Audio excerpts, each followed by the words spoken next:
So let me talk to you about today and today's episode and what we're going to be talking about, because I didn't think that I would be back on here talking about this case so soon.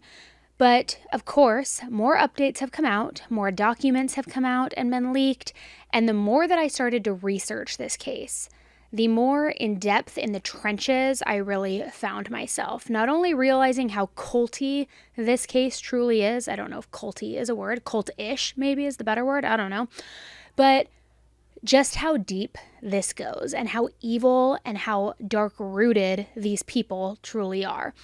So today we're talking about even more updates, if you can believe it, in the case of 8 passengers, Ruby Franke and her batshit crazy co-conspirator, Jodi Hildebrandt. The recent news about the disturbing arrest of Ruby Franke and her business partner, Jodi Hildebrandt, has taken the media by storm because it mostly seems like multiple red flags were missed or overlooked by several different agencies, and as a result, that inaction led to dangerous, life-threatening consequences for Ruby's children. And more than that, while Ruby and her husband Kevin had a very strict parenting style that a lot of people had a problem with for years, the recent news and heartbreaking, barbaric details of their children's conditions and what they were being subjected to wasn't necessarily what anyone actually thought was going on behind closed doors. It has been reported that Jodi was the one who actually did some of the physical dirty work, but that Ruby knew about it, and she is equally responsible. However, there's still a lot of things that we don't know, like, did Ruby encourage this? Has she ever taped up the children with duct tape before? Is it true that Jodi was the only one dealing with the children? And will more information come out that changes things?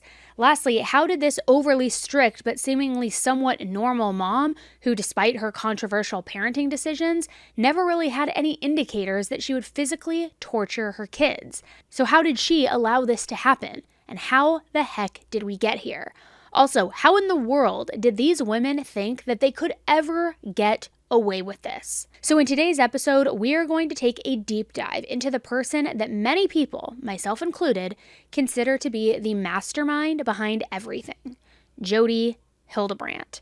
And if you are new to this case and you want to check out some of my previous podcasts and videos where we've gone over what has happened in this case in depth and then come back to this episode, everything will be linked in the description in show notes so that you could watch that first if you want and then come back here. I do want to make a clarification before going into this. Nothing in this episode is coming down on the LDS faith. The individuals involved could be members of any religion, and I would cover this the exact same way, because it's specifically these individuals' beliefs that have led them down this path after they have manipulated and twisted their interpretation of religion to suit their own personal motivations. Whether that be ego, power, money, or whatever else is their driving factor to how they justify their behavior. While this case is in the headlines because of its wild stories involving well-known mommy vlogger, and it's been posted all over social media too, there's another aspect of this that I'm not sure is getting enough attention, and I truthfully think it needs awareness. And that's what we're going to discuss in this episode. As always, this is an ongoing investigation, and everything in this episode is alleged or is in my opinion only. So please remember to do your own research and form your own opinions. Now, before we get deeper into this case, we are going to hear from our first sponsor of the episode, because as you know, sponsors are essential to keep this podcast free and allow the video version of this podcast to be on YouTube for free as well. So let's hear from the first sponsor of today's episode, and then we are doing a deep dive, my friends. All right, guys, so without further ado, let's get into it. Teaching about shame, and I went to God and I said, people can't understand the word shame. Do you have another word? Can you give me another word? And I heard one day, distorting the truth. And I was like, oh, brilliant! Distortion! You cannot put welts on your child's legs and then lovingly apply gauze and expect healing. Now, you might help the scars go away, but the spirit has absorbed the hatred and the venom. Popular Utah family vlogger Ruby Franke was arrested Wednesday. It's been a really interesting experience watching everyone focus on Ruby, and I understand why, but this is Jodi. These are Jodi's words. These are Jodi's ideas. These are over decades old, so. If you will stay inside truth, you will not become ill. You just won't. Now, I know there's some people in the audience who are probably like, I don't know about that. Try me out. My desire is to spread this throughout the whole entire world. Is that why you've called Jodi the mastermind behind all of this? Yes. So many things in this case are so eerily similar and reminiscent to the Vallow Daybell case, where you have this woman, Lori, who already believes that she was this powerful, spiritually gifted woman, exalted goddess, I think was the term, and you have her who meets this man, Chad Daybell Dumbbell Loser, who was essentially part of a fringe group of LDS members, and they really took their beliefs to the extreme. Chad said that he had visions and was now an enlightened, powerful, translated being from his previous near-death experiences, and he believed and preached that he was now able to speak to God, that God was working through him, and he was a messenger to help usher the 144,000 and set up the New Jerusalem, which would be in Rexburg, Idaho, and also to prep for the second coming, which he said was July of 2020, and hi, we're all here. I think we can agree that that second coming never quite happened. Sorry, Chad. And not only all of that crazy BS, but he also thought that he would be rewarded for his actions in the afterlife. And Lori totally believed it. Like, truly believed it, hook, line, sinker, to the extreme.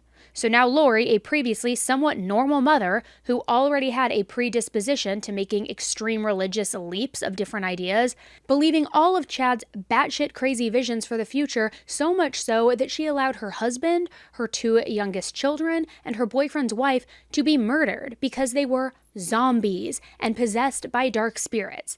And of course, that just happened to have financial benefits for her, or so she thought, I guess, in Charles' case, and she still is in that delusion to this day.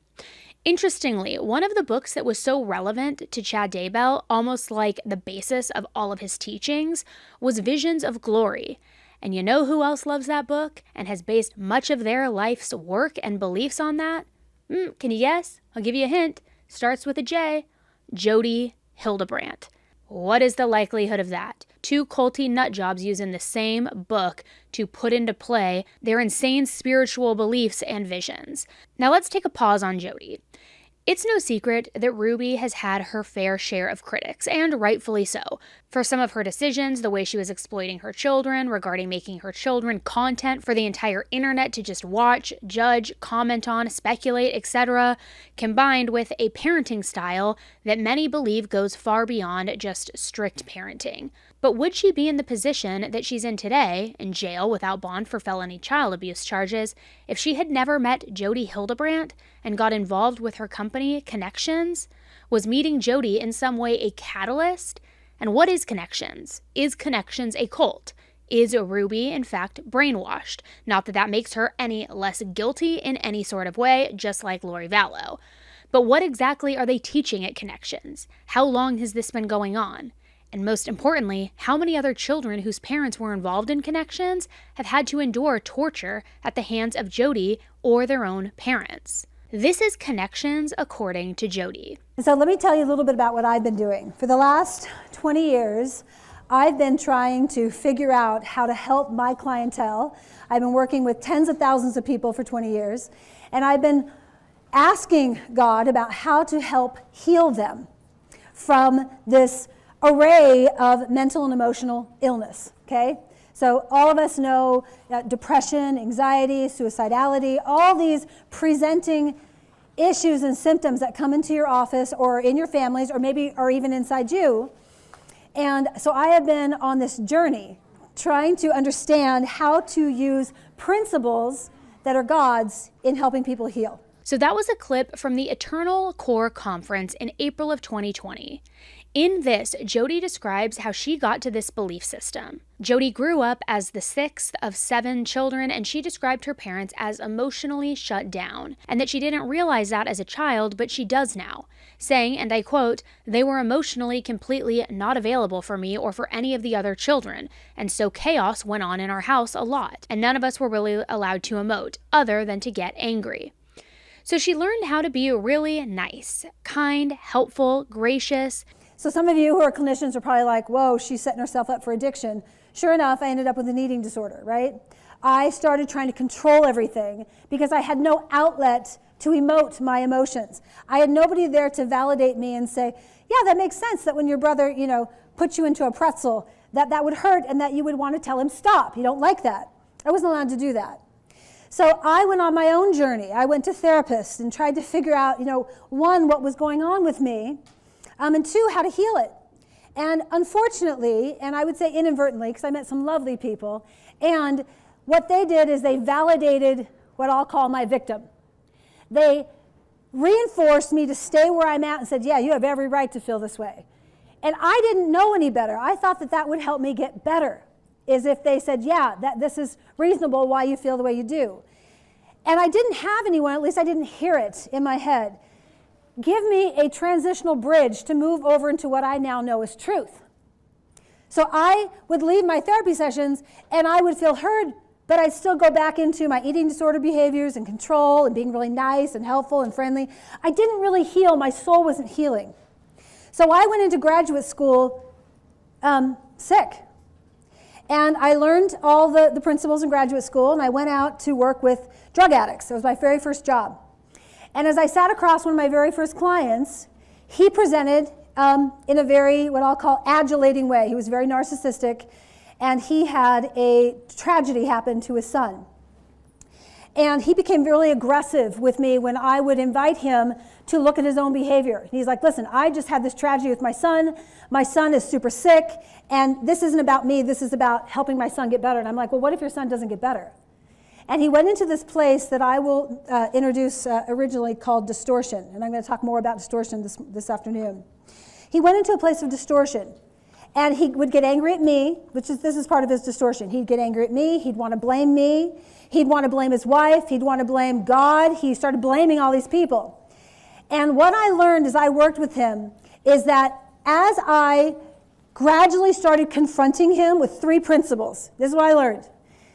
Teach him how to be responsible for himself.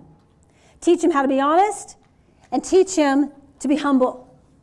So I started working with him. And she goes on to describe their relationship as a love-hate relationship, and that he was more on the hate side of things. And then 5 years later, this man called Jodi and said, hey, you've saved my life now. I know it wasn't me. Nobody ever confronted me. Nobody ever invited me to be responsible for my behavior. All of the things. And then she says that based on this interaction and many others, she started to apply these principles. When people come into my office, I get a spattering of diagnoses, right? Those of you who are clinicians, you have a spattering of diagnoses. Out in the world, out in the community, we have everything from suicide to gender confusion to depression to anxiety to addictions, all different kinds of addiction, control issues, divorce, right? On and on and on. It seems like the world's coming apart at the seams. Okay? This is what I'm experiencing that we're not healing from. Abuse, resentments, fears, feelings of worthlessness, entitlement, depression, anxiety, defensiveness. Okay, and I could make another 4 lists of things that we're not healing from. Here's the key. This is the key. Responsibility. Responsibility. I am responsible for 3 things. I've learned this over the last decade plus. I am responsible for my own perception, which means my thoughts. And then when I perceive, I then feel emotions.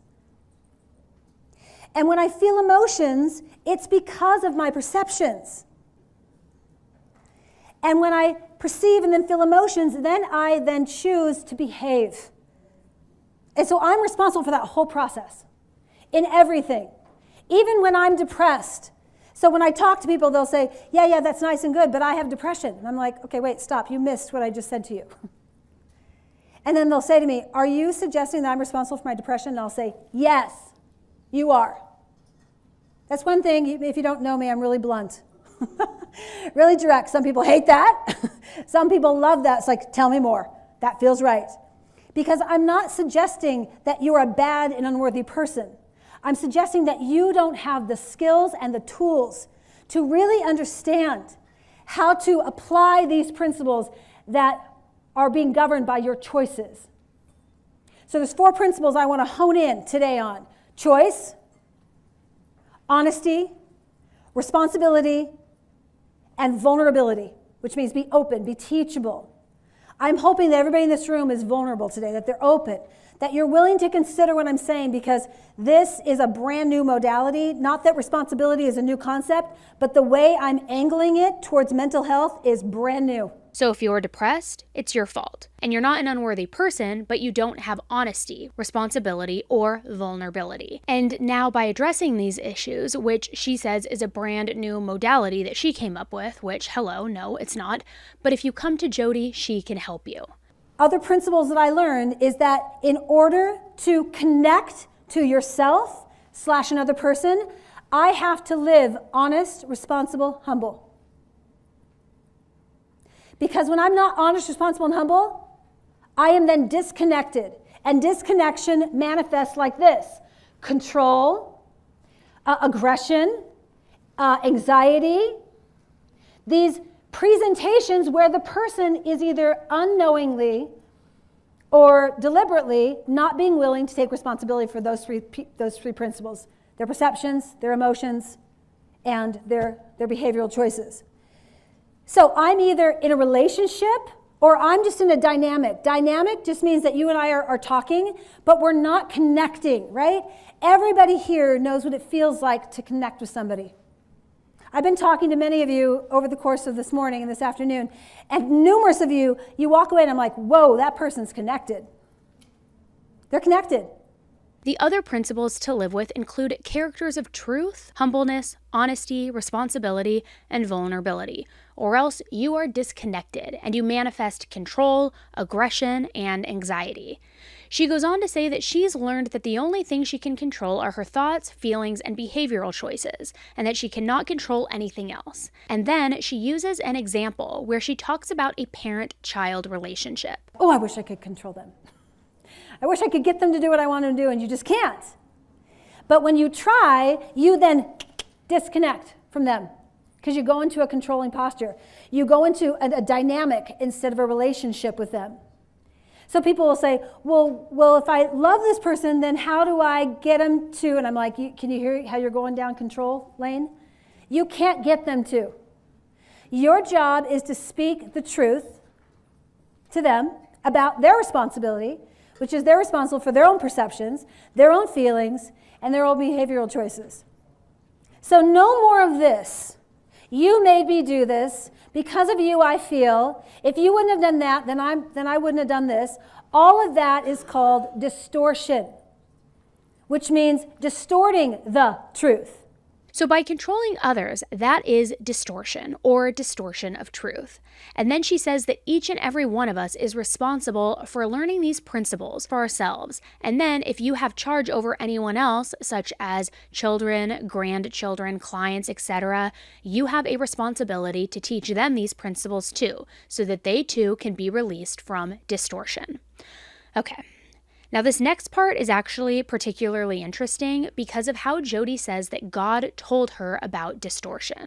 Each of you are responsible to learn these principles for yourself primarily, and then if you have charge over anyone else, children, grandchildren, classes, therapy clients, you have a responsibility to teach them these principles so that they too can be released from what I call distortion. So many of you know this word is shame.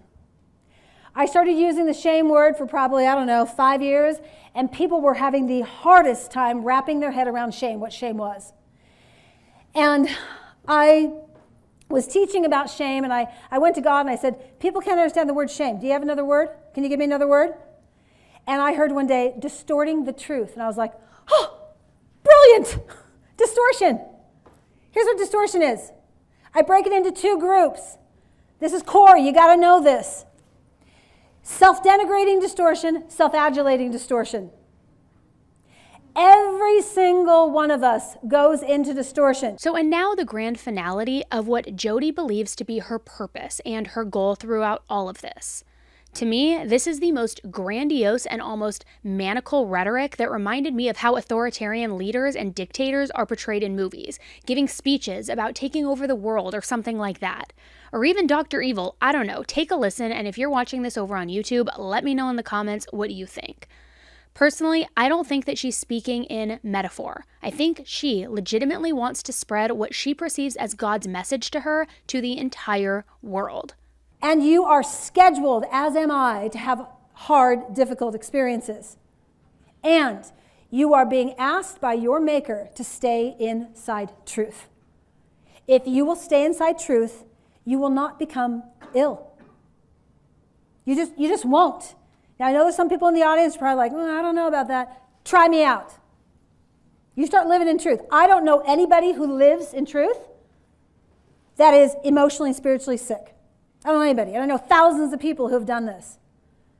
My desire is to spread this throughout the whole entire world, to teach as many people and therapists and mental health professionals and health professionals who want to start empowering their clients. Regardless of where your client has been, if they've had traumas or abuses, they can heal. If they have sinned, if they have been making choices such as, acting out an addiction, acting out contra to their value system, if that is why they're having distortion, this can heal that as well. In that clip, Jodi says that if you're living in the truth, you can't get sick, and you can also avoid many other health-related problems. Well, Jodi, when you were arrested, your lawyer literally asked for an expedited bond hearing because you were experiencing a life-threatening medical issue. So was that a choice? Were you living in truth? I don't know. You tell me. One of the things I also found while researching was a comment in the Moms of Truth Facebook group. I took this screenshot myself, which you can see over on the YouTube version, so I can 100% verify this was not edited in any way. But it's a comment under a video of Jodi where someone asks if she has had Botox. And Jodi responds, "I have not had any Botox. It's called living in truth, the complexion of truth." Okay. Insert mega eye roll here. I can't. I just can't with her. And let me just add really quick too here. Anytime somebody is talking about their direct connection and speaking to God, about applying something called principles, or being in distortion or dark spirits, or what's the other one? A suppressed person, all of these things, just for me, my opinion, cult, because nobody else uses those words. Nobody else uses those descriptors. It's somebody who is trying to, in my opinion, brainwash and kind of do some sort of sick mind control over other people. Otherwise, you don't use phrases like that. You definitely don't use verbiage like that. It, to me, just screams cult. I can't say it loud enough. Just my opinion. Don't come and try sue me, Jodi. Now let's have a quick word from the next sponsor of today's episode, and then we're going to dig into this a little bit deeper. I feel like we're in the circle of trust, and I want you to be honest with me. Have you ever felt the oncoming of a cold or a scratchy throat, then maybe a headache, and before you even think about making a doctor's appointment, you run to social media, you run to Google, you self-diagnose yourself, and before you know it, you're thinking you have some sort of terminal disease? I know it's not just me. I know you guys have done it too. Don't even try to lie to me, okay? But luckily for all of us, today's sponsor is going to help all of us steer clear of social media diagnoses, because there are thousands of medical professionals on ZocDoc to help us. ZocDoc is a place to find and book great doctors who actually have amazing reviews, many of whom have appointments available within 24 hours. ZocDoc is a free app where you can find amazing doctors and book appointments all online. We're talking about booking appointments with thousands of top-rated, patient-reviewed doctors and specialists. And you can filter specifically for ones who take your insurance, are located near you, or treat almost any condition that you are searching for. It really helped me figure out what's going on with me sometimes when I'm not feeling so hot, and making an appointment with a doctor was just so easy. Go to ZocDoc.com/Annie Elise and download the ZocDoc app for free. Then find and book a top-rated doctor today. That's ZocDoc.com/Annie Elise. ZocDoc.com/Annie Elise. So here's my question. When did all of this start for Jodi? Maybe as early back as 2001? In this interview, Jodi discusses her thesis in her studies called The Experiences of LDS Women and How Their Culture Influences Manifestations of Their Sexuality. It says, "This presentation is a progress report on the data I have collected so far in my research on the sexuality of Mormon women, ages 30 through 50. It contains both quantitative and qualitative analysis, and I will include several findings that have caught me somewhat by surprise. In particular, I have begun to note differences in attitudes toward sexuality in women who were raised LDS, yet taken to church by relatives and friends, in contrast to attitudes of those who had a more traditional Mormon upbringing. I have also found striking remarks by women about how much the language used to describe sex and intimacy, especially when they were teenagers, has negatively affected their feelings about their own sexuality. She starts off by saying that she has lived in Utah for 13 to 14 years and says that she grew up in Arizona and that her family life was fairly rigid LDS. Later on, she got married, and up until that point, she had never questioned her upbringing. But once her marriage dissolved, she says that it was quite a shock to me, as my upbringing did not prepare me for that. And then, as she was going through her divorce, she started attending the University of Utah, and she was accepted into the educational psychology department. As I began my study there, I met a woman who is a professor of mine, took a class from her, and I divulged that I was LDS. At that point, I didn't realize that that was something I probably should not say up at this end of the valley. But she was very polite about the church. And numerous times we have conversations about the beliefs, and she had questions. She was seeing different clients and wanted to know more about the teachings of the church. And I felt like I was somewhat of a representative of the Mormon faith to answer some of her questions. So this professor is asking her questions, and she felt like she was the representative of the Mormon faith to answer all of these. So one day she asked me, I have a client, and I would like to know if is it okay for LDS women to masturbate? And, I kind of sat up abruptly. I'd never been asked a question like that. And I said, I don't know if that would be all right. And it was at that point that I started really thinking about what the church teaches and how the church has influenced me as an individual and my sexuality. And if they would consider each individual woman as a separate entity instead of a big global group of people. And so that probably was the impetus of my wanting to study this particular topic. More questions are needed to be asked. And my desire is to genuinely know and comprehend these women's voices and the meanings they have put to their sexual development. From the women who feel silenced because of their religion to the women who are silent because of the sacredness of their religion, and to the array of women in between, the study is to know them and how they interpret their sexuality. I also would like to say that I was quite surprised to find the support that I received was very positive from an array of members, some with leadership positions, some with, I always think of the church as a hierarchy, but people who maybe don't feel like they have as much power in the church. I have not met, to this point, any type of negative interactions or comments as far as this topic. Everybody seems to want to understand LDS women and why they, maybe not why, but how they have interpreted their own meanings. I chose this particular research because I felt like it would be more, it would represent what these women are saying much more than a figure or a fact of a. So we have themes, enjoys touch, and these are just some of the themes that I've come up with thus far. Underneath the themes, you'd have particular categories. Love of spouse, high esteem, trust.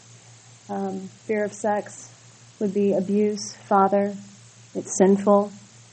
And I left mom's roles open because I'd like to discuss that after Karen gets done speaking.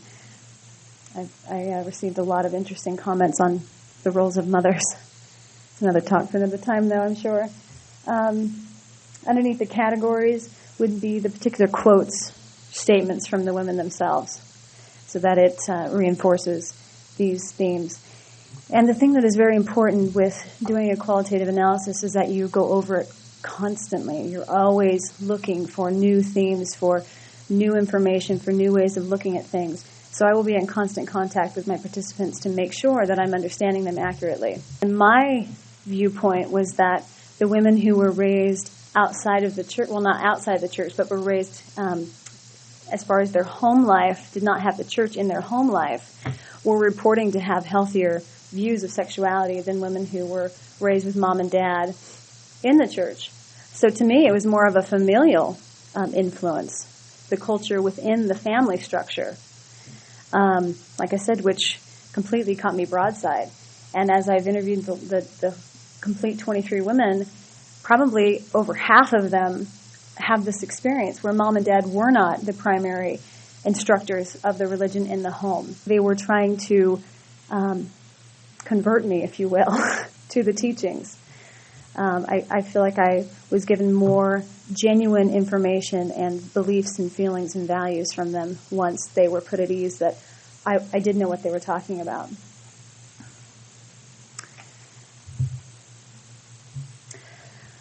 Another theme was that a lot of the women talked in generalities. There were some that were very explicit, very detailed, but a lot of them spoke in general terms. They would say the word sex and sexuality, but it would always be followed by the word sacred. And I began to question, what exactly does that word mean? Does that mean private? And I want to, the word just left me. Anyways, the word sacred. Is it a private part of my life, or is it something that I feel silenced about? I do not know exactly what that word means to the women that spoke to me. It's something else that I want to check with them. I'm sure that it means different things to different people, but I found that that word was used numerous times in the interview process. They were comfortable talking about sexuality, but when asked if they would be comfortable talking to a neighbor or a relative, when I probed them a little bit more, it was very difficult for them to say that they would. They wanted to defer to the bishop, stake president, to a spouse. And so I pushed a little bit and said, what if they don't feel comfortable talking to those men and they need a woman's perspective? There were probably 4 or 5 that said that they just that would not be appropriate. The church would not condone them talking to them about intimacy, sexuality, because of the sacredness. 5 to 7 women in each group. I've had 3 thus far, and it's been fascinating to watch others' meanings being projected outward into the group. Like I said before, I was thinking that people were going to be fairly silent and give yes/no answers. But to my surprise, the groups have been very vocal. And one woman in particular became quite angry as she asserted, leaning over another lady, pointing her finger, "Jane, you are wrong." To me, it wasn't about right or wrong. It was showing me how deeply our values are rooted in us and why it can be so difficult to change or alter what is no longer serving us, and also where judgment comes from.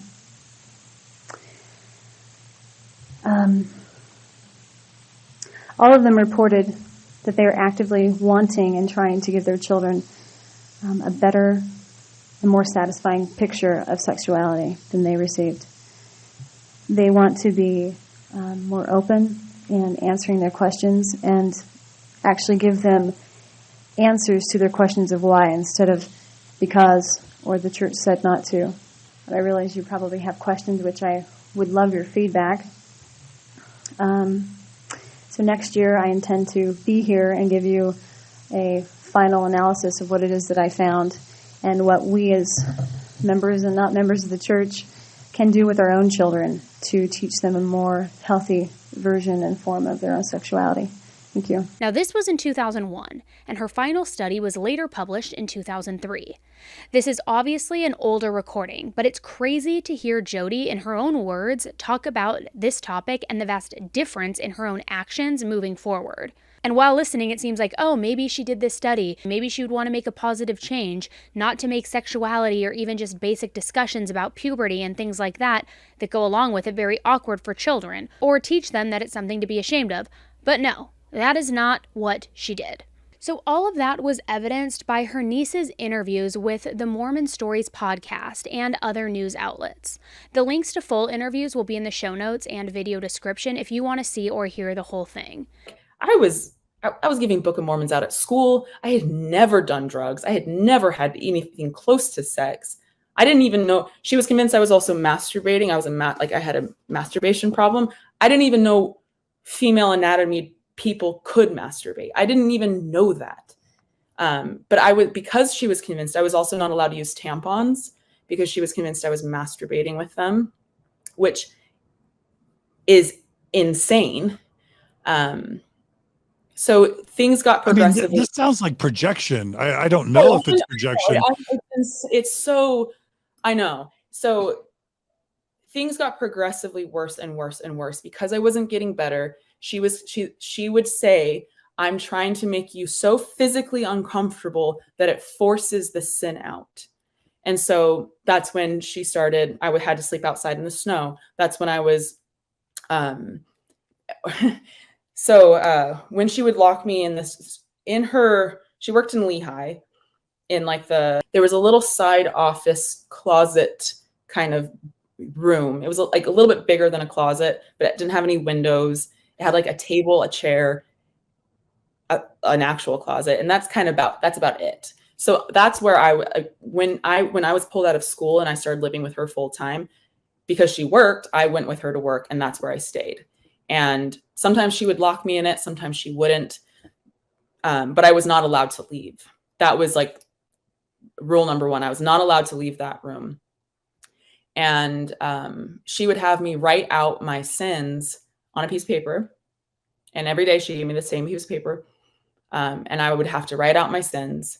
And these sins that I was writing out, I was like, and again, I believed all this. I believed this fully. So I was like, oh, there must be more in me. I'm trying to think. I'd be like, oh, one time I lied to my best friend, Scotty. And like, these are the types of things I'm writing out. And then she would come back in, take that paper, read it to me, make me get on my hands and knees and beg for forgiveness as she read this back to me. And then she was like, no, this isn't it. This is not it. This isn't all. There's more. There's more. There's more. And there wasn't. And I would start making things up because I was like, I don't know. And because she was convinced there was more, things got worse and worse and worse. And she said, I cannot be around my mom. I can't ever be around her again, because if she told me the sky was yellow, I would believe her. She has this ability to like alchemize, like just get into your soul. It's like it is horrifying. And there's no real way of explaining it to people unless you've experienced it. Or if you've experienced this level of emotional abuse, there's no way of really like there's no way of understanding it. Narcissistic cult leader comes to mind. Yeah. I don't know if this is fully true, but from what I understand, she's been diagnosed with many issues, including psychopathy. But Jodi is the mastermind here, not Ruby. Ruby is still responsible and like should be arrested for harming her children for sure. And I'm sure Jodi used what it was already there, which is what she does. She uses what's already there to her advantage. Jodi is the one doing this. This is Jodi's therapeutic ideas. These are Jodi's ideas that she has been doing for over 14 years. This is not new. This is a pattern. And I cannot. I'm just so grateful that these children, were taken out of that care, not care, but out of custody from them. She believes this. This is the thing, that she fully believes in her own bullshit. She believes that she is inspired by God. Jodi. Jodi. Yeah. And so when you have that level of delusions of grandeur, you are so powerful and so convincing to people. And when you preface it as I'm doing this because I'm saving their soul in a system and in a culture that, I mean, she's just playing right into it. She's just playing right into those hands of like, of course I want my child's soul to be saved. Of course. Yeah, no, pornography is the worst thing, is so evil. She believed if you watch porn, her belief is if you watch porn one time, you're an addict. And if you're an addict, which that would make most people of the universe an addict, then you need surgery because you are sick and Satan is working through you. And so, and I think it also plays into this, like, you are special kind of belief that I think a lot of people, like the Mormon church, kind of instills, which is something that I had to like really unlearn, because I held on to this belief for a long time that like, oh, all of the suffering is for a purpose. All of the suffering is preparing me. All of the suffering is purifying me. It's making me humble. It's making me teachable, like Job. And I think a lot of people justify or rationalize behavior and treatment because of that. I'm just speculating here, but one of the things that is so bizarre about this is how much projection Jodi has. In addition to this interview, Jesse also mentioned how much Jodi has criticized the church, how much she hates men, specifically that the vast majority of men are evil, including church leaders, and how some of the leaders are actually idiots, but that Jodi had all of the answers, almost in the way of jealousy or bringing somebody down just because they have what you want. And in Jodi's case, I believe that it was power. Jesse also said one of the most chilling things to me, and it was, if Jodi was born a man, it's terrifying to think about how much power she would have. Recently, the affidavit for the search warrant of Jodi's house was released, and it revealed just how disgusting the children were treated. According to the warrant, when officers arrived, they observed the wounds and the malnourishment of the child to be severe, and he was transported to the St. George Regional Hospital. The child was placed on a medical hold due to his deep lacerations from being tied up with rope and from his malnourishment. In the report, it states they were abnormally thin and weak. The child told medical personnel and police that his wounds were from the rope and that it was used to tie the victim to the ground. The child identified Jodi as the one who put the rope around their ankles and wrists, and that she used cayenne pepper and honey as a mixture and smeared it into the wounds as a way to dress the wounds. Duct tape was used to both bind the child and dress the lacerations. Police also found 2 sets of handcuffs, rope, duct tape, and cayenne pepper and honey paste next to medical gauze dressings. In the documents, it also said that Ruby left her 3 children in the care of Jodi. Officers also seized 3 iPhones and 5 Mac computers from the house, as well as Jodi's iPhone. So just as Jesse has said in interviews, Jodi is still doing the same thing. I think she's making things up about Ruby's son, Russell, and honestly trying to make him so physically uncomfortable that he confesses or gets out of his distortion, and then goes along with all of the ideology of connections. When I was going through the podcast episodes, just the names alone, I kept thinking, why is there such a focus on children or teens and giving advice to parents about how to, in my opinion, control them or shape them to Jodi's standards regarding sexuality? And even just that statement alone is so creepy, but so many episodes were about that. What is this obsession about these sexual elements in children? It's absolutely sickening. And again, I think this is serious projection on Jodi's part. And I say that because In some of my other videos and episodes on here, when I dove into this a little deeper, she is so completely fixated on men having an obsession and addiction to masturbation, to pornography, to all of these things. But then if we go back to what she wrote in the early 2000s about Mormon women, about them speaking and coming into their own sexuality, to me, and this is again just my opinion, it feels like projection because perhaps she was struggling with her own sexuality, her own impulses, things she felt were impure or sins, and then she started projecting that onto men as though their actions, their urges, their material that they watched in the privacy of their own home was a sin and that it put them in distortion. I think it all stems from her herself. That's just my opinion though. What do you think? In one of the Connections podcast episodes from November of 2022, Ruby talks about medical gauze on children's wounds. And it is so disturbing, but it's also so specific to what they were just arrested for and what the police found at Jodi's house recently. Of course, it could be a coincidence that Ruby happened to make up the exact example her children would later suffer from, but I don't really think so. You cannot put welts on your child's legs and then lovingly apply gauze and expect healing.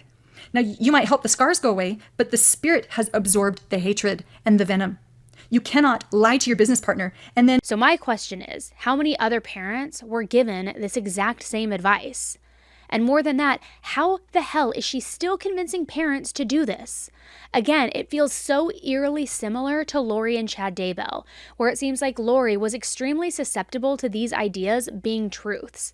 I think it's very similar to Ruby being susceptible to Jodi's parenting advice, being like the word of God or holier than thou, not only because of her profession, but because of her ideological teachings. And the things that we show and share and the things that many of you are criticizing and calling abusive are actually things that mental health professionals have counseled us to do. We got accused of child abuse when we sent Chad to Anasazi. Guess what? The first thing that they did was take a bed away. They don't have beds. People are really triggered. And so if you are triggered and you're upset because of something Kevin and I have done with our children that is actually working really well for us, then I would invite you to look at it and ask yourself, what is it that I'm projecting onto this situation? Kevin literally says they aren't doing anything wrong and that everything was at the advice of a therapist, which of course, that therapist is Jodi. And this was all to justify their parenting styles to the public. This is just my opinion and speculation, but part of me wonders if, for Ruby specifically, there was another element here. It's been speculated that Ruby has some characteristics of narcissism. And if we're to pretend that's true, and she is, well, wouldn't Jodi's entire message and ideology give Ruby the biggest confirmation bias of all time? Because now she's hearing from an expert therapist in family and marriage-based counseling, that maybe her ideas of harsh punishment meant that she was actually the best parent, that she was enlightened, she was an enlightened being, she was right the whole time, everybody else is wrong, and she used that as a way to feel justified in her actions and make her believe further that she's doing this for her children to save their souls?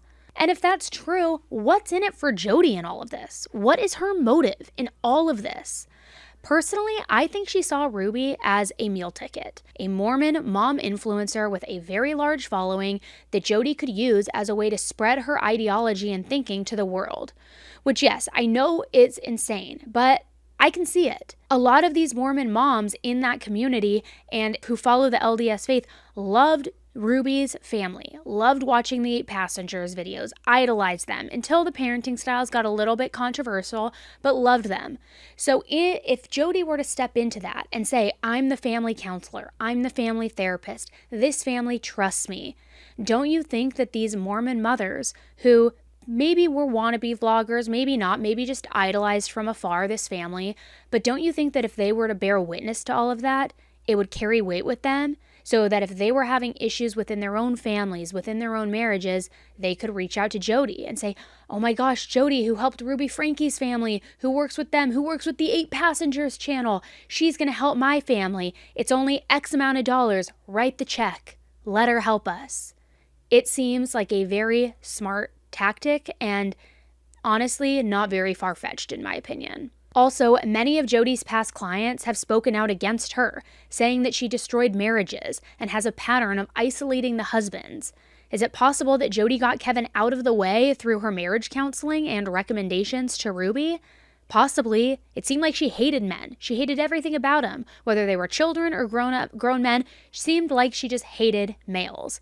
That she was going to either break them apart from their marriages, whether they were in a happy marriage or unhappy marriage. She was going to label them as being in distortion because they looked at another woman wrong, because they flirted, because they have thoughts of sex, which, hi, newsflash, literally almost every man on the planet has those visions and thoughts of women. And let's just call it what it is. I don't think that's living in distortion. What you do with those thoughts and how you act on it, that's a whole different conversation. But it seems like Jodi really just had a complex, hating men, wanting money, wanting power, and wanting to have control over women and how they parented their children. But that's not even the worst part or what blew my mind the most in all of my research. Another parallel from the Vallow Daybell case is this situation's isolation of Ruby's spouse and later her kids. If you haven't heard of the channel Hidden True Crime, it is honestly one of my favorites. Lauren and Dr. John have covered this in depth, this case as well as so many others. So be sure to go and check out their channel and subscribe. Their channel link and all of their information for their show will be in the show notes and the description. But John is a licensed clinical and forensic psychologist with 30 years of experience in both clinical and forensic work. He created a diagram and a theory about the inner workings of Jodi's belief systems and how she uses them under the guise of therapy and connections, and it is absolutely brilliant. It's okay if we're doing harmful things to people, but because a mental health professional told us it's okay. Right. Which, by the way, the other part of this is blaming the victim. We'll get into that more later, but let's just say that this is troubling, this perspective, and to say the least, is troubling. But it also speaks to the power dynamic. This, by the way, is another reason that mental health professionals have such binding ethical codes, because in many mental health professional relationships, many therapeutic relationships, there's a power imbalance. There's a power differential. You go to a therapist when you're vulnerable with a lot of shameful information, and then you disclose it to someone who is supposed to help you process or understand or cope with that information. And so the person that you're going to for help clearly in that dynamic has power over you. They're in what we call a one-up position. And so that would be true of Jodi as well. Every client that came to her for help with parenting or parenting practices or marital difficulties, they're all vulnerable. We heard this from several of her patients. One of the patients we heard from said that she was extremely vulnerable. She was traumatized. She was having marital problems.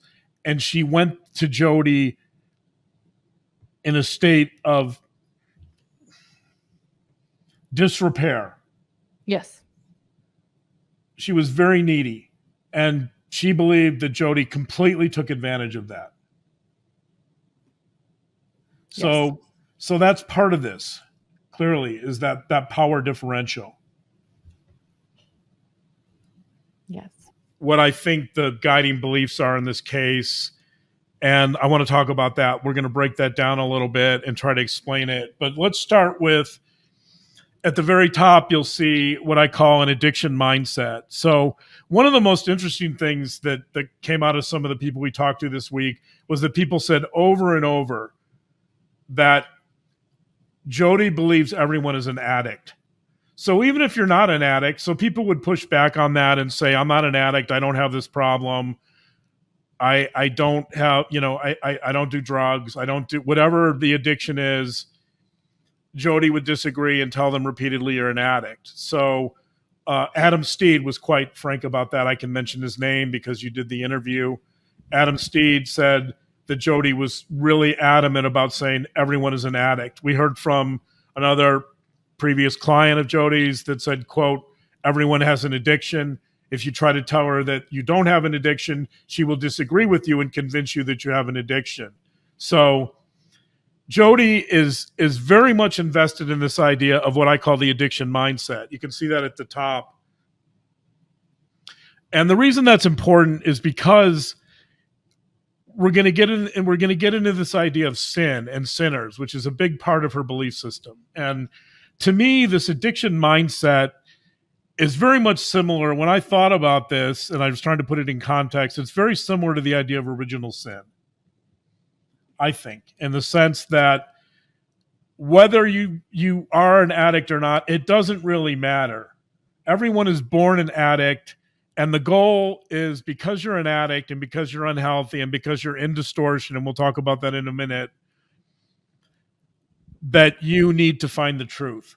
The only way to free yourself from addiction is to find the truth and to find healing. And the way you heal is through what Jodi calls spiritual surgery. Spiritual surgery is casting out all sin or removing sin, or at least getting someone to confess sin.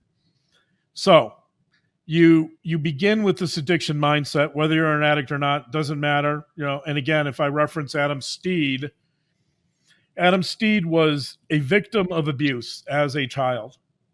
He went through a horrific trauma. You can listen to Lauren's interview for more details, but he was referred to Jodi for treatment, and he was placed in a group to help him with treatment.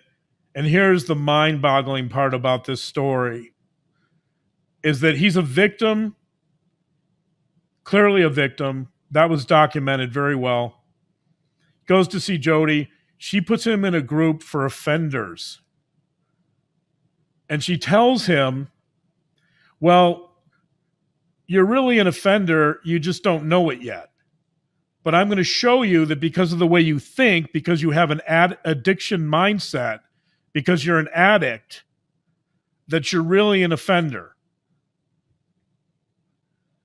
And that blew me away. At first, when I heard that, I thought, no, that didn't happen. Like if I brought a victim into one of my offender groups, and I've done offender groups for years, I would lose my license, or I would probably feel so guilty about it, I would give my license up. Like, you don't bring victims into offender groups and then try to convince the victims that they're really offenders. That is just not best practice. It's actually unthinkable. But it goes back to this idea of addiction mindset. And as Adam pointed out, whether you're an addict or not, it doesn't matter to Jodi. You're an addict because you're born a sinner, and the goal is to cast out sin. So we're all born sinners. We all have some satanic components. We're all, I guess, demonic to some degree. And we'll later learn that she calls that distortion. That's a word she uses all the time. It's a word that Ruby uses all the time, by the way. So anybody who's ever been to see Jodi will use the word distortion on repeat endlessly. That's her big word, distortion. So I'm going to make a t-shirt that says distorted and proud. I don't want your truth. I'm good being distorted. Leave me alone, Jodi. Okay. I want to point out that I'm not sure where Jodi was when her theories of psychotherapy classes were being taught, but I don't know if she was present. But this idea of responsibility is obviously key to many therapies. Like Jodi thinking that this is somehow original or unique to her is absurd. That I can name a few therapies right off the top of my head that put responsibility and choice at the forefront. I just mentioned that she's essentially using cognitive behavioral ideas. Perceptions lead to emotions, lead to behavior. That's CBT. She's ripping off CBT and saying it's hers. And then this idea of choice and responsibility, existential psychotherapy, which probably finds its roots in like the 1950s, 60s. The basis of existential psychotherapy is responsibility. Some of you may remember the French philosopher Jean-Paul Sartre, who said that we're all condemned to be free, that we all have to make choices in life. We're all ultimately responsible for our own behaviors. These ideas are not new to Jodi Hildebrandt, but she wants you to believe they are. So that was honestly just a tiny slice of the knowledge and the incredible insight that Lauren and Dr. John have.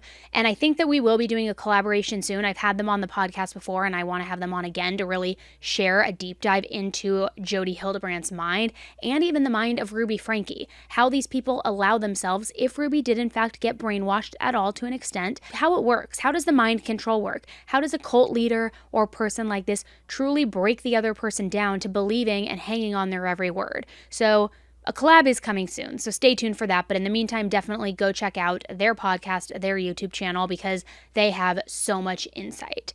We are going to hear from the last sponsor of today's episode, and then I'm going to break down for you exactly how this all worked, what some people have said in public, and just how deep and crazy this really goes. So at this point in researching this case, I became convinced that this was absolutely, no doubt, in black and white, a cult. Oh, it started. There we are. Hi, we are live in Mapleton, Utah at a home of somebody who is learning how to be a mental fitness trainer. And we have Ruby here. And Ruby is a part of the original 10 women that are being trained to become mental fitness trainers.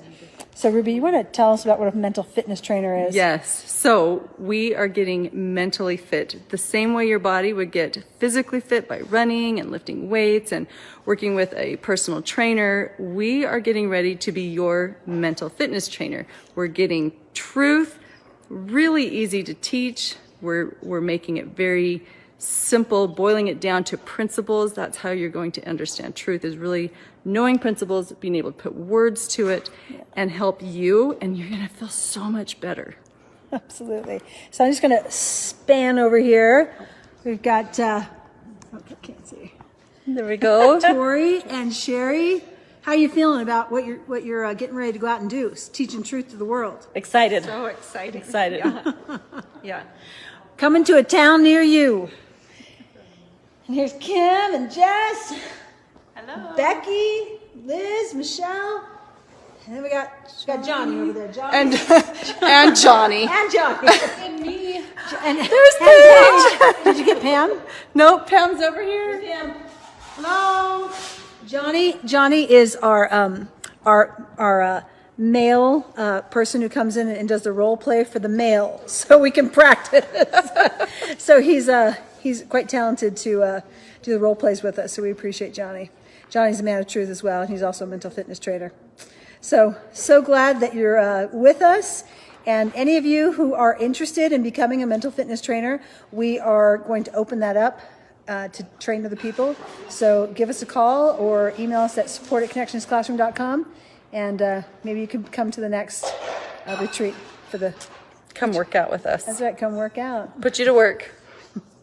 Bye. It has all of the makings of a cult down to a T. And someone who left Connections almost a year ago commented about the reasons why she left online.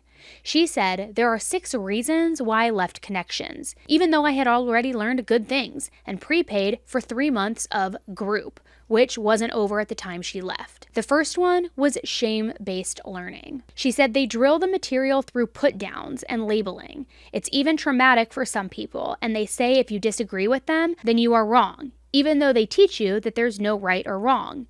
And they intensely shame you for it, even though they teach against feeling shame. Second is crazy making. They teach you that your reality is off, to not trust your own judgment. They tell you that you did something that you didn't even do, and when you can verifiably see that you didn't. They gang up on you and aggressively repeat over and over that you are wrong and that you did that thing, and you have to admit it. Or they will cut you off their terrible communication until you admit you did this terrible thing. To any people individually in connections, phone calls, and in the group setting, you'll all be cut off. They won't let you move on until you admit it, even if you really don't see that you did that thing. And you can't just admit that you did it. You have to show that you feel really bad about it, using the steps of repentance, but in a twisted way.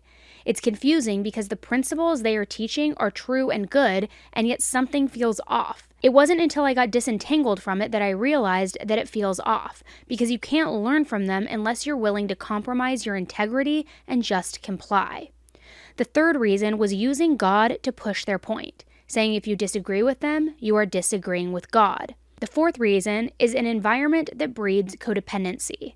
Their method is quite effective for helping those with addictions come off of their addiction. It's absolutely amazing. If I had an addiction, I might actually sign up again. Unfortunately, it appears they are trading one dependency for another. Jodi has people working for her that don't get paid. They seem just to be happy that she trusts them with the responsibility. I asked her in conversation how many people she had working for her that she paid, and she evaded the question. She also teaches against individuality. It's set up for you to remain in it. One lady in my group said it was her last week in the group and then thanked everyone for helping her learn. But then, many women ganged up on her and shamed her for leaving, so she stayed. Those who learn from her in groups and individually spend about $10,000 per year to connections, and they have done this for years, scared to quit due to their own dependency. It is unacceptable to work on changing what you want to change in your life. I started the group with 3 specific areas of my life that seemed unmanageable to me that I wanted to change. They said I was in distortion if I wanted to focus on those. They require hours of indoctrinating in their methods each day, and you have to track it as well. If you spend less time because, for instance, you're sick or on vacation or it's Christmas, they shame you for it and aggressively say that you've dropped responsibility. The 5th reason being that they talk bad about you behind your back. When they find something wrong with you, instead of teaching you about that thing, getting curious about it, if they are even right about the assumption they are making, they aggressively tell others about it. They talked negatively and aggressively about me in the men's group, and Jodi individually talked badly about me to someone else during his $175 an hour one-on-one with her. They called someone I love to talk bad about me, and he, having been deeply embedded in connections, listened and didn't stop them from this inappropriate behavior.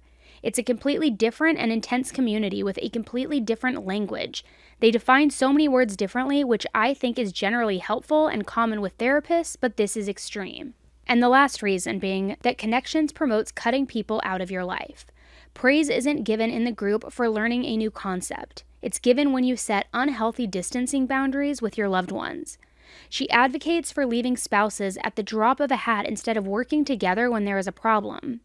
The principle of being responsible for your own stuff is true, but that's not what this is. This is fault finding, and then using that as evidence to push people away.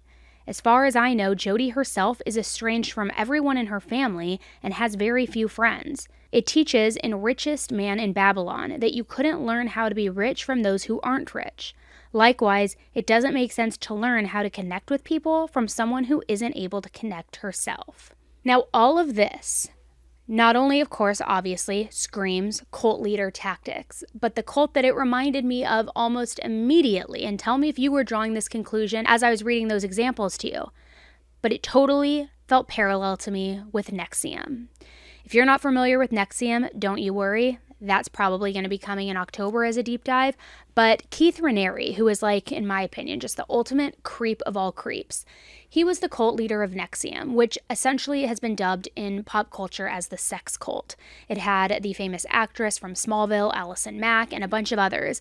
But one of the tactics and one of the most interesting things about this cult was that the principles it was providing and the teachings that it was providing were actually rooted in truth and rooted in good and things that helped these people. So while they were in this cult for so long, they started seeing certain aspects of their life get better, which further embedded them into the teachings, thinking that this person truly was, a higher being or a higher level or had all of this like insane, immense knowledge, and they just would hang on his every word. Hook, line, sinker, until it got So crazy that people were branding themselves, having sex with him, having sex with each other, weird stuff. But I bring up the parallel with NXIVM because not only were the principles apparently rooted in good and truly did help people, but Keith Raniere's co-conspirator and person right alongside him, which I'm drawing a blank on her name at the moment, she and her daughter were also involved heavily in the leadership of NXIVM, and they, in my opinion, based on the documentaries and the research that I've done, I think they were in fact brainwashed by Keith himself. I don't think they were trying to run this cult for power, for money like he was. Although equally like hand in hand with him, they were responsible for a lot of this. I think that they saw the good that was coming in their own lives. They felt that they were doing good, providing good to these people because they were having these positive experiences, to where then they became more credible in the organization. Their words became more credible in the cult, not realizing that they were just a pawn in Keith's master plan, and they became an authoritative figure in it and a leadership figure in it, not even realizing until he went on trial and all of this stuff was made public and people's testimony was brought. That's the only point in time in which they realized, holy shit, something's wrong here. I can't believe I was responsible and participated in this. And it feels very much in line with everything we just heard and what we know about connections and Jodi Hildebrandt as well. So, was Ruby the sidekick to Jodi as Keith Raniere and his sidekick, which again, her name, I'm sorry, I apologize, I'm drawing a blank on it. Nancy Salzman. That is the name I was looking for. So is Ruby Franke the Nancy Salzman to Jodi Hildebrandt's Keith Raniere?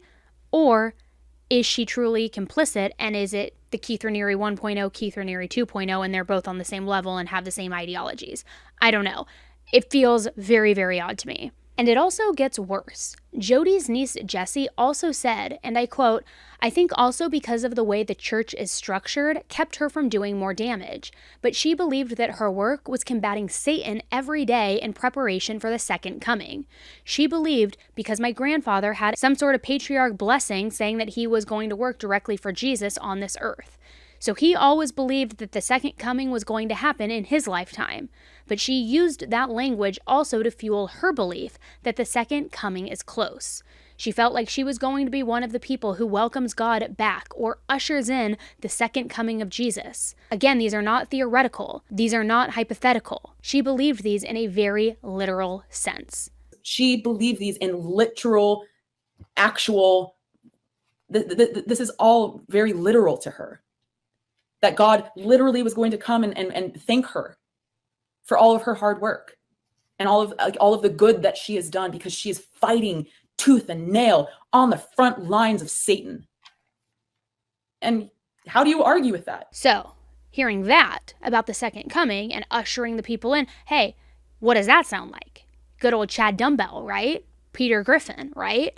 So that's kind of a scary thought in itself to think about, which, sorry, I know I'm kind of going off here on a tangent, but you have Keith Raniere, who is a cult leader who it turns into a sex cult. He's evil. He's disgusting. Parallel to him, right across the road, you have Chad Daybell, who has a religious cult, who talks about zombies, evil, dark spirits, all of these things.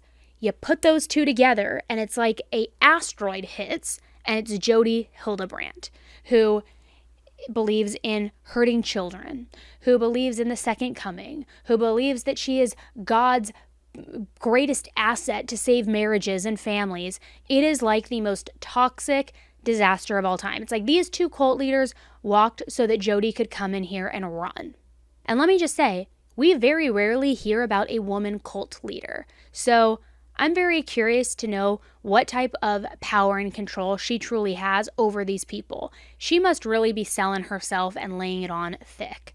Now, if all of this is true, what does this mean in regards to Ruby's children? We have heard that they were severely malnourished. One of our sources gave us some inside information on the extent of the injuries. And I think you can say that. So we learned that, and we haven't confirmed this, but we've heard from very close sources, from sources very close to this situation, that some of the injuries to RF, I won't say the name, but some of the injuries to RF, who's the 10-year-old the 12-year-old who escaped, that we heard that some of the injuries were bone deep, that the restraints and the duct tape had cut to the bone. That's serious. That's serious child abuse. That is not the sort of thing that typically I would expect someone to be released on probation for. The neighbors have commented, and I'm glad that those kids got help, and they weren't leaving in body bags. Lauren touched on this in one of her episodes and summarized it perfectly. I want to touch on this, and then we'll read the next comment. The similarities to Lori Daybell and Chad Daybell are eerie. This will happen again, given the right or wrong set of circumstances. Nothing seems to have changed in the falsity to protect the vulnerable. And I just want to reiterate one more thing again. I'm digging deep, and we've covered Daybell for 3-4 years. I have dug deep into everyone involved. 3.5 years, I guess. It's coming on 4 years. It's crazy. It's wild.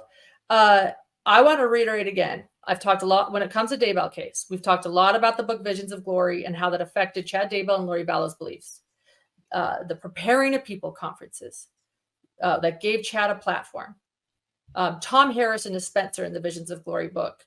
And one thing that really concerns me is how they teach visions and dreams.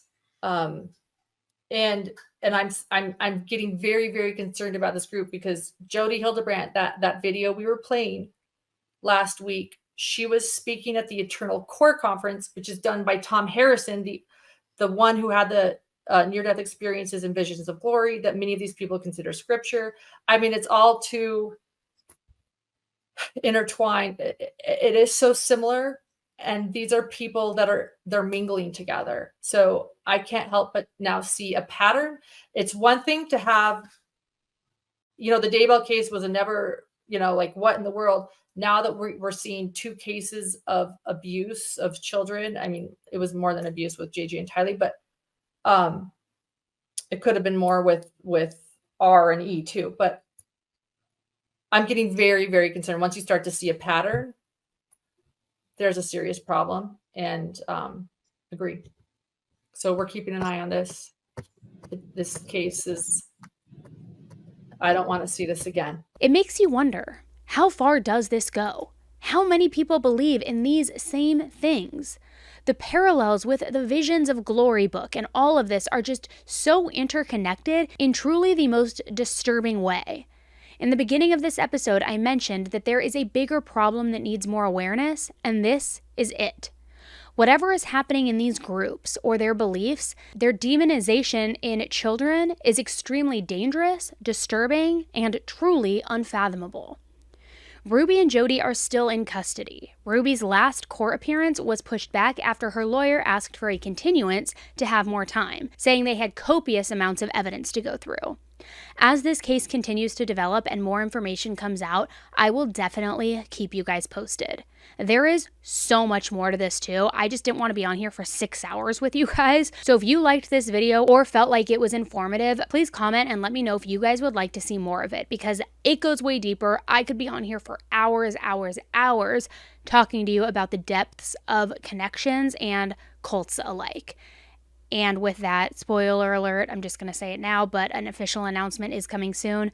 I am doing Cult October, where we are going to do a deep dive on a new cult every single week. That's not going to be over here on the podcast, though. That's going to be over on my YouTube channel, 10 to Life. So make sure you're subscribed over there so that you don't miss those. You can also listen to it as an audio, just like a podcast if you're driving, but that's where those are going to live. And again, an official announcement will come soon that gives you guys the dates, all of that stuff, so you don't miss them. But we're going in. We are going in on FLDS. We are going in on Scientology. We are going in on Sarah Lawrence. We are going in on so many. All right, guys, thanks again for tuning into today's episode. If you would please take a quick second, rate this podcast, leave a review with more types of cases you want to hear about, whether it is cults or something else, and let me know what you guys like or dislike about this podcast so I can cater it more to you. And I would really appreciate it, guys. It'll take 30 seconds. Just quickly rate, review over on Apple Podcasts or over on Spotify. And again, I will be coming back with more deep dives on this case and many more very soon. Other than that, I will see you bright and early this Thursday morning for Headline Highlights, where we are going to go over all of the breaking cases this week that are happening in the true crime world. New cases, updates in cases, all of it. We are going to talk about it this Thursday during Headline Highlights. And as a reminder, if you still need extra true crime and you're looking for an even bigger true crime fix, I am posting ad-free bonus episodes every single Friday of new cases. So if you want to sign up for access to that, you can do that either over on Apple Podcasts or through Patreon, which I will link in the show notes below. But it's just for those of you who want a little bit extra of a true crime fix, you want it ad-free, you want to hear the stories, that's for you. And if you go over to Patreon, you can also get access to other things such as our private group chat where we're talking true crime every day, private live streams, I mean, you name it. So check that out. All right, guys, thanks so much for tuning in today. It is your true crime bestie, Annie, signing off, and I hope you have a safe week. I will be talking to you again very, very soon. All right, bye, guys.